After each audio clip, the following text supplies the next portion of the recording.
guys, what's up? So it's officially summer. You can definitely tell by the 100-degree weather. You can definitely tell that the earth is melting because it shouldn't be this hot. And when we get to winter, I better see Winter Wonderland, but I know that's not gonna happen. But anyway, we are in summer. I'm taking summer classes still, so I don't have the most time to read, but I'm trying to manage my time so I can read during summer. And I decided I want to show you guys my summer TBR and what I wanted to try and get to. Did this last year. I don't even know if I definitely didn't read every single book I was talking about. I think this time, I think I can do it. But let's get started. So first, we're already making progress because we have Destroy the Day. It is right here. It is kind of stuck.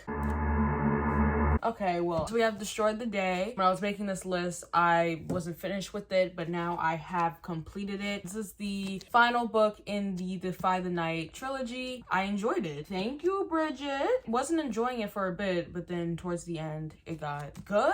I don't know, but I was just as confused in my reading vlog with how I should rate this book. Now I have to... Don't mind.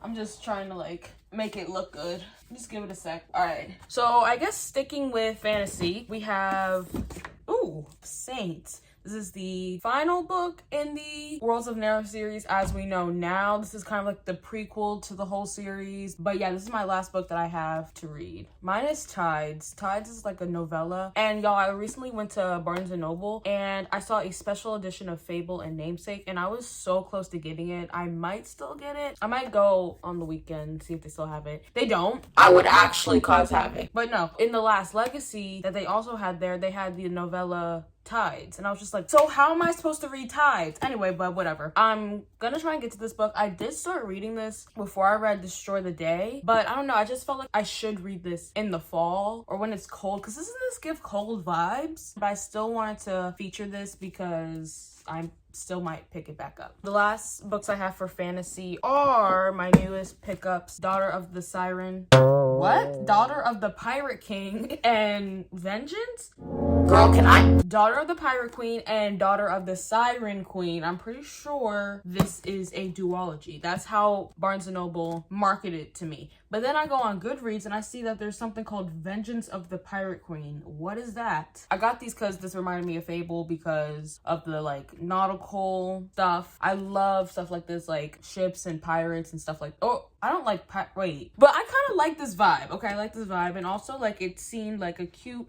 short fantasy book and also duology. And yeah, this also reminds me of the Shadow and Bone covers because this is also made by Squarefish and Squarefish also published, is that the right word? Published the Shadow and Bone trilogy as well. So yeah, this kind of brings me back to when I read that trilogy. Hopefully it's good. I'm not looking for that to be extraordinary, but I'm just hoping the vibes are there that I want to get out of it. So while I was reading Destroy the Day, it kind of reminded me of when I read Downstairs Girl and I rated that a 5-star, and that is a historical fiction and it just had all the ingredients, every genre you can imagine. It was a mystery, there's a romance intertwined, just everything I could have asked for. But then I was reading Destroy the Day and it reminded me how in historical fiction it's usually just such a good story and I kind of missed that. So then I was just like, maybe I should pick up a historical fiction. So I'm not gonna get to both of these, but definitely at least one of them I want to get to. So I have the Davenports, which I always talk about but I never read,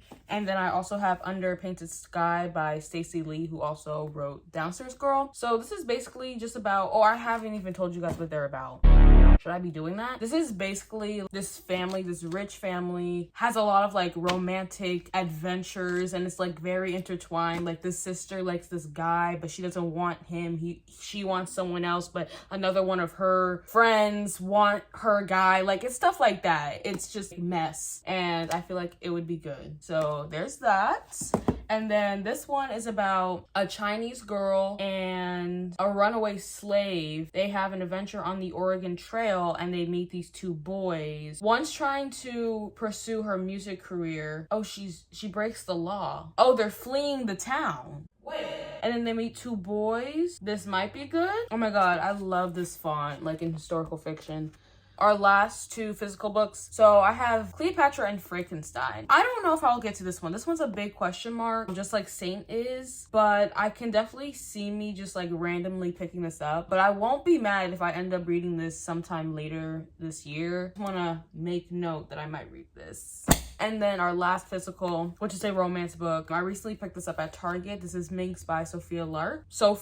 And I actually started reading this today. I've been looking for something like this. I don't know how to describe it. The main guy's a billionaire and the girl is an escort. And then she also has like something like she's hiding from him. And then we find out what it is in the beginning. And it kind of adds this like, what is she trying to do here? Like she got a business, she got a plan that she's trying to execute, and the main guy might fall victim. So yes, I'm really excited to get deeper into this book, and this will be read and finished soon. Thank you, Sophie. And then she also added Brutal Prince at the end of this, so I'm gonna read that when I'm done with Minx, and then I'll see if I'm going to buy that instantly. One last thing, if you guys know how I feel about Priest by Sierra Simone, did not like that book whatsoever. Wanted to read it so I could read Sinner, but I read Priest and I was excited for it because I was like, okay, we have this priest who's not supposed to engage in any like sexual things, and we have, I don't even remember what she was, I don't even remember her name. Was she a stripper? I was like, this is gonna be a crazy dynamic, but immediately they had sex, but it's supposed to be a forbidden romance. So I was scared with Minx that was gonna be like that. Mind you, I'm only 20 pages in, but I feel like it's a completely different vibe. But I hope this is nothing like Priest. Now for our non-physical books.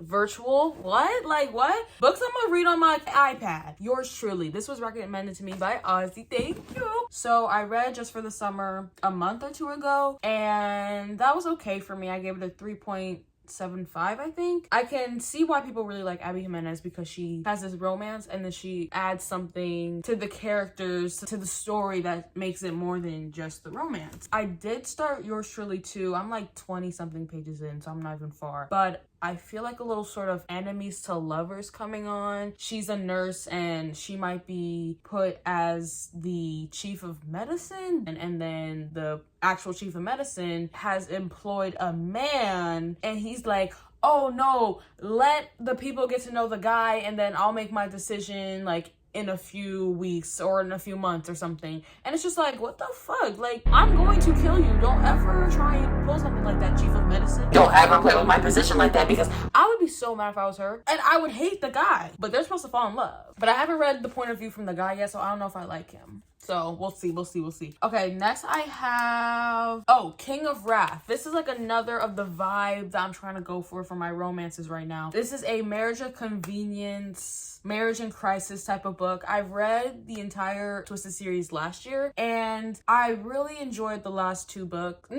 Really enjoyed the last book. Twisted Games, it's okay, and then Twisted Hate, it was okay until Josh did what he thought was his big thing, but it wasn't his big thing. And then Twisted Love, I hate you. But I did like the mystery. But Alex, I don't like. And I don't know if I want to like dive into another Anna Huang like series, because I don't know why, but I feel like compelled after that to read the rest of the books. I don't know why. Like, I haven't had that feeling in so long. I don't know. Maybe it's just like me in my head. But I want to maybe read King of Wrath because, again, marriage and convenience is my favorite trope. We also have Marriage in Crisis, which I don't think I've read that before. If she did what she did in Twisted Lies, then I'm bound to like this book. Then we have Not in Love by Ali Hazelwood. I'm actually getting kind of scared with this book because I've been seeing some kind of iffy reviews. I actually started reading it. See, this is the thing, like I started reading all these books that I'm talking about. But anyway, I started reading it and I stopped because I was just like, this isn't my vibe right now. But I've been seeing opposing views. Like, some people don't like it and think like the sex scenes are weird, and I heard it's more of like a erotic romance than like a regular romance that she does. I'll read like another few chapters and see if I DNF or not. And then last book we have is Kingsmen. I've been trying to read this for a long time. Honestly, I don't think I'm just gonna like sit down and read this book. I think what's going to happen is I'm going to come back and forth with it. Like, I'll read like a chapter or not even, maybe like 10 pages and put it down, then come back to it and read another like 10 pages. I feel like that's the vibe I'm getting with that book, and that's upsetting. But I've explained my gripes with that series before, and like the pacing and the chapters and stuff, but I don't know why it takes me an actual actual millennium to finish that book. But that's actually going to be the end of this video. Let me know what you guys are reading this summer. Do you have any thoughts about what I'm reading, or